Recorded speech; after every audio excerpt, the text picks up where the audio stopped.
మీనం వారికి గనక చూసుకున్నట్లయితే మీన లగ్నం కానివ్వండి, మీన రాశి కానివ్వండి, మీకు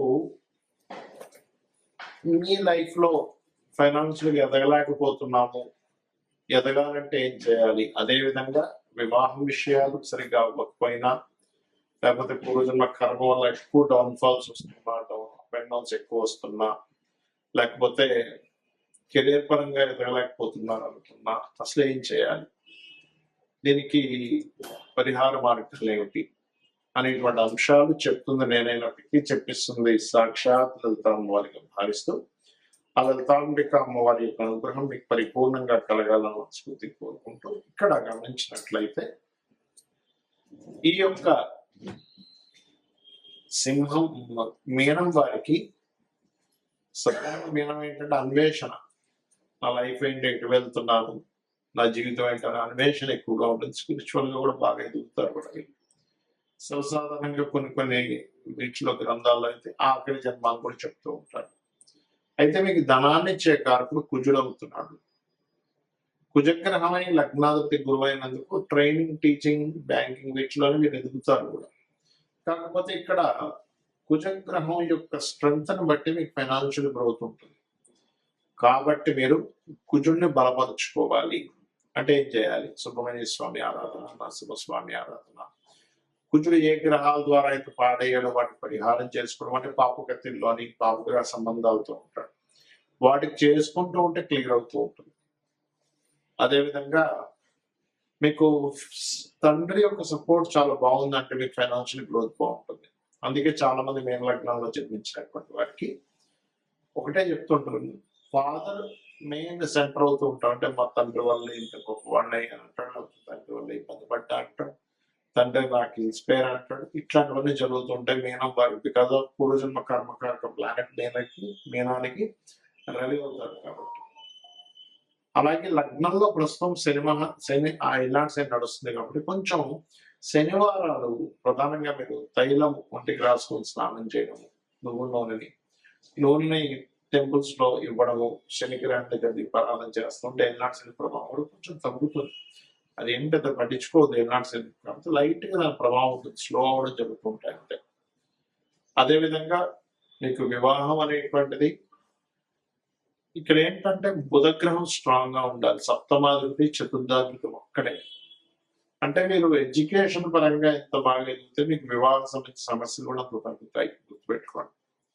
కాకపోతే ఈ బుధుడు కనుక పాడైతే మీకు భూములు కొనే విషయంలో, వివాహం విషయంలో ఇబ్బందులు వస్తూ ఉంటాయి. సో విష్ణు సహస్రనామాలు చదవడం చేస్తుంటే మీకు వివాహం సంబంధించిన విషయాలు బాగా స్ట్రాంగ్ అవుతాయి. ప్లస్ అది కాకుండా బుధగ్రహం పాడైందేమో చూసుకొని దానికి కూడా పరిహారాలు చేసుకోవాలి. ఇక గురుగ్రహం స్ట్రెంగ్ అవ్వాలి అంటే దేవత సంబంధించినటువంటి కైంకర్యాలు అక్కడికి వెళ్ళి సేవ చేయండి. మరియు ఓం మాణిక్య మకుటాకార జానద్వయ విరాజితాయ నమః మంత్రం చేసుకొని స్ట్రాంగ్ చేసుకోవాలి. గురువుని మీరు ఎంత స్ట్రాంగ్ చేసుకుంటూ ఉంటే అదే గురుగ్రహాన్ని స్ట్రాంగ్ చేసుకోవడము, గురుగ్రహం ఏ గ్రహాలతో అయితే పాడిందో ఆ పరిహారం చేసుకుంటూ ఉంటే కెరీర్ పరంగా మీకు చాలా బాగుంటుంది. ఇప్పుడు మనం చెప్పుకున్న అంశాలు ఏవైతే ఉన్నాయో, ఎవరికైతే యాక్సిడెంట్ అనుకున్నాము, లేకపోతే షేర్ మార్కెట్ లో లాస్, ఇవన్నీ అసలు ఎప్పుడు జరుగుతాయి లైఫ్ లో చూసుకున్నట్లయితే, ఎప్పుడు కూడా దానికి సంబంధించిన దశ రావాలి. అంటే షేర్ మార్కెట్ పంచమం 5 to 8 లెవెల్ కాంబినేషన్. ఆ 5 to 8 లెవెల్ కాంబినేషన్ పాడైనటువంటి మహాదశ రావాలి. ఆ దశలు రాకుండా మీకు ఏమి ఇబ్బంది ఉండదు, గుర్తుపెట్టుకోండి. అదేవిధంగా యాక్సిడెంట్ అనుకున్నాం, యాక్సిడెంట్స్ అనుకుంటే 4 and 8 కాంబినేషన్ పాడైనటువంటి మహాదశ రావాలి. అలా కాకుండా బాగున్న దశ అనుకోండి 4 and 8 కాంబినేషన్ లో, అప్పుడు ఆస్తులు కలిసి వస్తాయి ఆకస్మికంగా. అది తండ్రి ఆస్తి కావచ్చు, ఒక్కోసారి తాతగారి ఆస్తి కావచ్చు, సొంతంగా సంపాదించుకోవడం అంటే థర్డ్ హౌస్ రిలేటెడ్ ఉంటారు. ఎంతసేపు 4-8 వచ్చిందాక అమ్మో నాకు యాక్సిడెంట్ అయిపోతుందని భయపడ్డాం కాదు, అది ఒక్కొక్కసారి ఆస్తిని కూడా ఇస్తుంది. రీసెర్చెస్ అంటే ఒక్కొక్కసారి మనం ఏదైనా ఎడ్యుకేషన్ రిలేటెడ్ సంబంధించిన దాంట్లో మనం చేసేటువంటి దాంట్లో పిహెచ్డీలు అవి చేస్తుంటాం, అటువంటి వాటిల్లో ధనయోగాన్ని ఇస్తుంది. అదేవిధంగా వివాహం అవ్వట్లేదు, వివాహం అవ్వాలి అంటే సప్తమాన్ని యాక్టివ్ చేసిన మహాదశలు వస్తుందా లేదా, ఒక్కోసారి సప్తమాన్ని డియాక్టివ్ చేసే మహాదశలు వస్తుంది, అంటే 6వ అధిపతి మహాదశ. ఓకే, అదేవిధంగా 12వ అధిపతి మహాదశ, లేకపోతే 9వ మహాదశలు, ఇవన్నీ కూడా సప్తమాన్ని డీయాక్టివేట్ చేస్తూ ఉంటాయి. అప్పుడు అది ఏమవుతుంటుంది, మనం ఎంత ప్రయత్నం చేస్తున్నా అది ముందుకు కదలదు. అప్పుడు ఓకే, ఆహా ఈ గ్రహాల వల్ల వస్తుంది కాబట్టి ఈ గ్రహాలకు దానం. ఒక్కొక్క గ్రహానికి పర్టికులర్ గా జన్మకి శాస్త్రాలు కొంత చెప్పారు. ఇప్పుడు రవి పాడయ్యాడు, గోధుమలు దానంగా ఇస్తూ ఉండాలి. ఆదివారం నాడు ఆరెంజ్ కలర్ వస్త్రంతో సహా కేజీ పావు, ఏ దానమైనా కేజీ పావు పెట్టుకోండి. చంద్రుడు అనుకోండి, బియ్యము తెలుపు రంగు వస్త్రం. Blouse piece, okay blouse piece లేదా షర్ట్ పీస్ ఇస్తారు, ప్యాంట్ పీస్ ఇస్తారు, మీ ఇష్టం. కుజుడు అనుకోండి, కందులు రెడ్ కలర్ క్లాత్. బుధుడు అనుకోండి, పెసలు గ్రీన్ కలర్ క్లాత్. ఒకవేళ గురువు పాడయ్యాడు మీ జన్మజాతకంలో, ఆ గురువే మీకు అక్కడ మహాదశనాథుడయ్యాడు, అంతర్దశనాథుడయ్యాడు ఒకసారి మీ యొక్క విషయాన్ని అపురూపంలో, లేకపోతే వివాహం వెనక్కి వెళ్ళే విషయంలోనో, సంపాదన సరిగ్గా లేని విషయాలకు అది కనెక్ట్ అయింది. అప్పుడు శనగలు దానంగా ఇవ్వాలి, ఎల్లో ఫ్రూట్. శుక్రుడు పాడయ్యాడు అనుకున్న ఉదాహరణ మీ జన్మజాతకంలో, బొబ్బర్లు తెలుపు రంగు వస్త్రము దానంగా ఇవ్వాలి.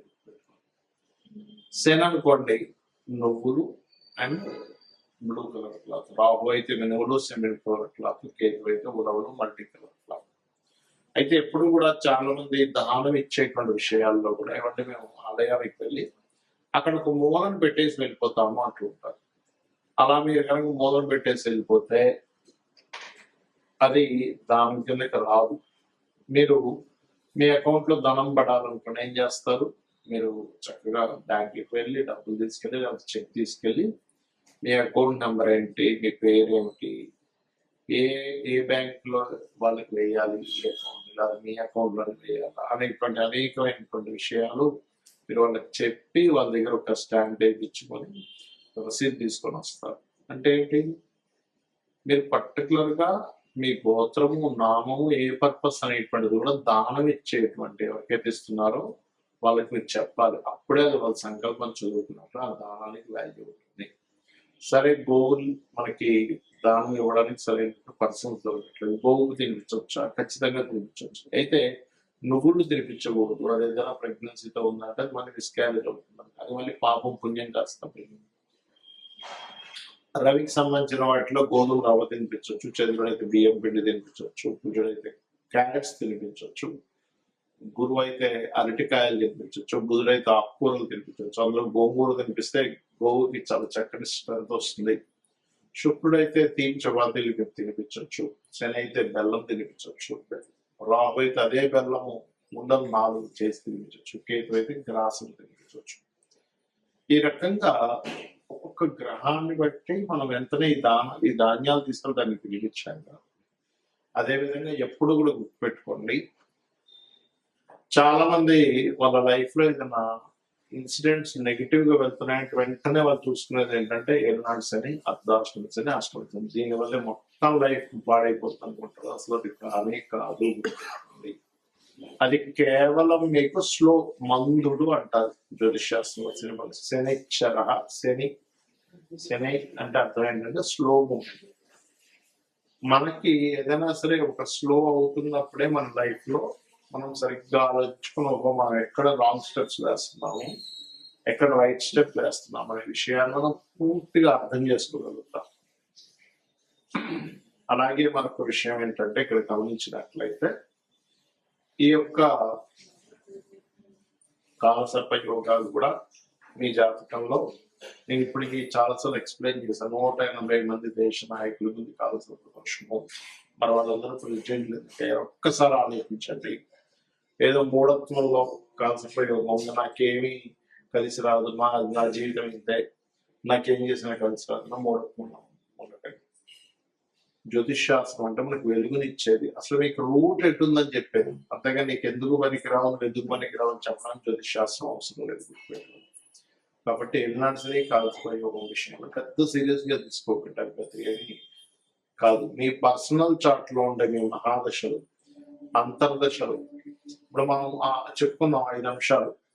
ఒకటేంటి, మీకు వివాహం అవ్వాలన్నా, ధనం కలగాలన్నా, లేకపోతే ఏంటి అని ఆ పర్టికులర్ గ్రహాన్ని అది యోగ్యవంతంగా మారాలి, అది కంబస్ట్ అయి ఉంటుంది ఒక్కోసారి. అస్తంగత్వ దోషంలో ఉంటుంది, లేకపోతే పాపకత్తిలో ఉంటుంది. అలాంటప్పుడు మీకు వివాహం అవ్వకపోవడమో, ధనం రాకపోవడమో, లేకపోతే మీరు అనుకున్నటువంటి స్టేజ్కి కెరీర్ లో వెళ్ళలేకపోవడమో, ఆకస్మిక సంఘటనలు జరగడమో, అప్పులు పాల్గొనడమో జరుగుతుంది. సో ఇది ఈ రకంగా చేయండి. ప్లస్ మీరు ఫైనాన్షియల్ గా ఎంతున్నా కొంతమంది హ్యాపీనెస్ ఉండదు. అలాంటి వారు ఓం ఇంద్రగోప పరిక్షిప్త స్మరతూనా భజంగికాయి నమః అనే నామస్మరణ చేయండి, ఖచ్చితంగా బాగుంటుంది. అలా కాదండి నాకు అన్ని విధాలా నాకు కావాలంటే టోటల్ లలితా సహస్రనామాలు రోజు చేయండి. రోజు గనక నిత్యము లలితా సహస్రనామాలను ఎవరైతే శ్రవణము పఠనము చేస్తారో ఖచ్చితంగా వారికి ఎటువంటి ఇబ్బందులు ఉన్నా కొన్ని జన్మ పాప ఫలితాలను తొలగిస్తుందట అమ్మవారు. అందులో ఒక్క నామం చాలదు, మన ఎన్నో జన్మల పాపాలను తొలగించి ఇంకెవరైనా మిగులు ఉన్నాయా అని అడుగుతుందట. కాబట్టి ఇలా చేయండి, అన్ని విధాలా మీకు బాగుంటుంది.